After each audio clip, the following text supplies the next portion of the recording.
All right, so I'm going to be doing part two of my podcast because the first time I did it, I didn't even record with my microphone. So I guess that's what happens, when you're on the road and you're trying to set up your gear and, there's something that just doesn't work. But anyway, so yeah, let's do part two of listening to your body.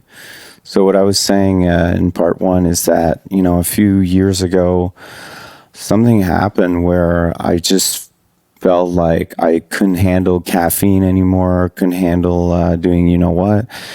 And I just decided to just cut all the caffeine, to cut everything else, even candy. I used to eat a lot of candy, like every single day. It was not good for my body. I mean, I probably gained some weight here because of that. But yeah, and I'm doing this part two also just because of something personal that happened, which I will not elaborate on. But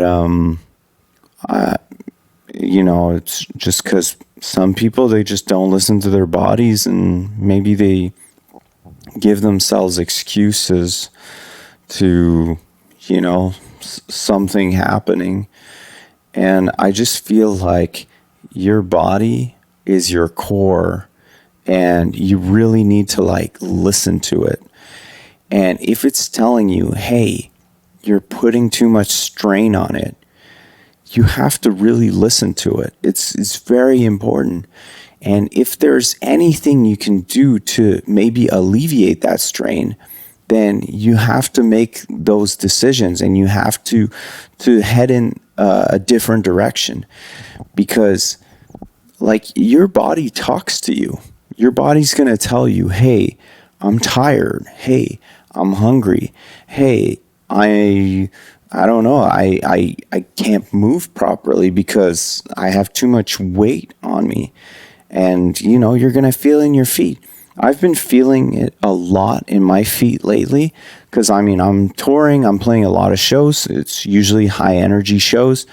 And there's a lot of jumping. I feel like I need to lose about 25 pounds. And so, I'm starting to feel it a lot in my feet. It's my body telling me that, hey, first of all, you need to rest because, those are high intensity shows. Second of all, you need to be maybe in better shape because, your feet should be able to sustain your body.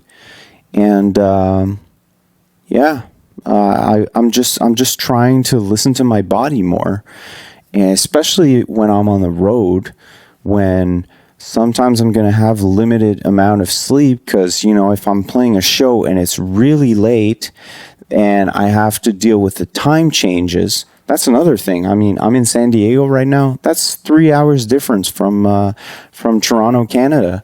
And that takes a toll on your body.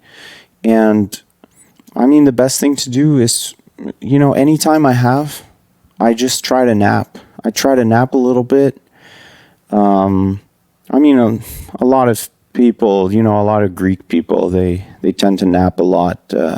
If you go to Greece in some islands, usually they will shut all businesses from, I can't remember, I think from 3 to 5 or maybe 3 to 6, so that they can nap a little bit, so that they can feel better. And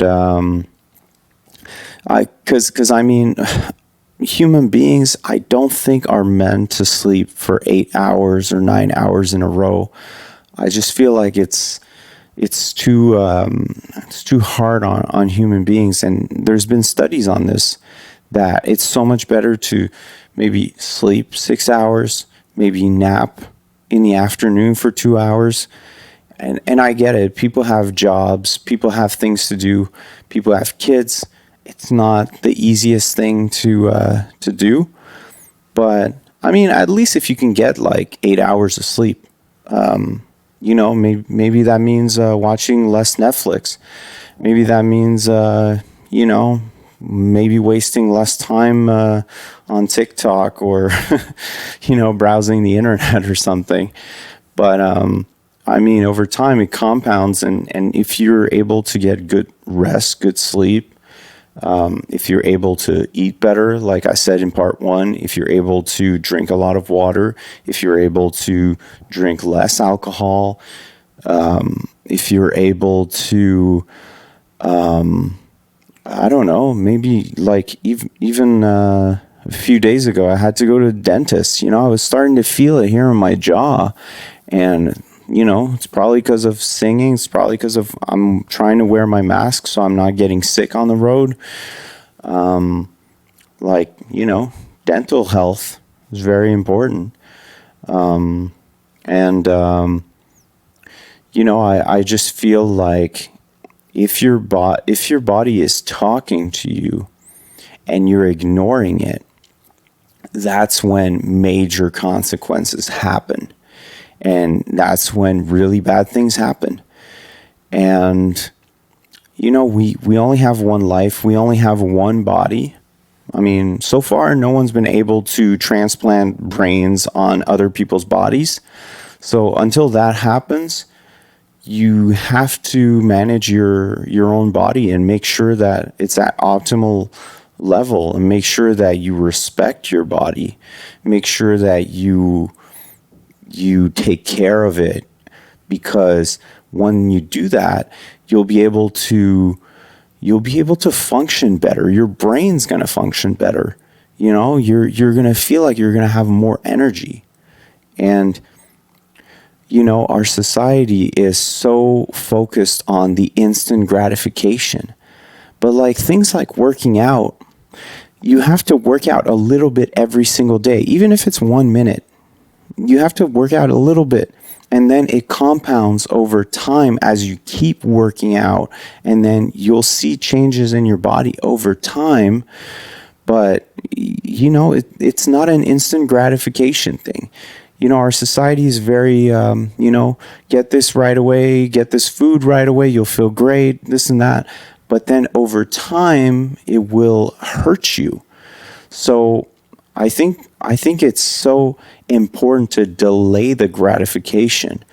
I'm not the only one to say that. I mean, if you listen to other podcasts, if you read other books, they're really big at talking about delaying gratification and making sure that, you work on the little things daily to get to where you want to be.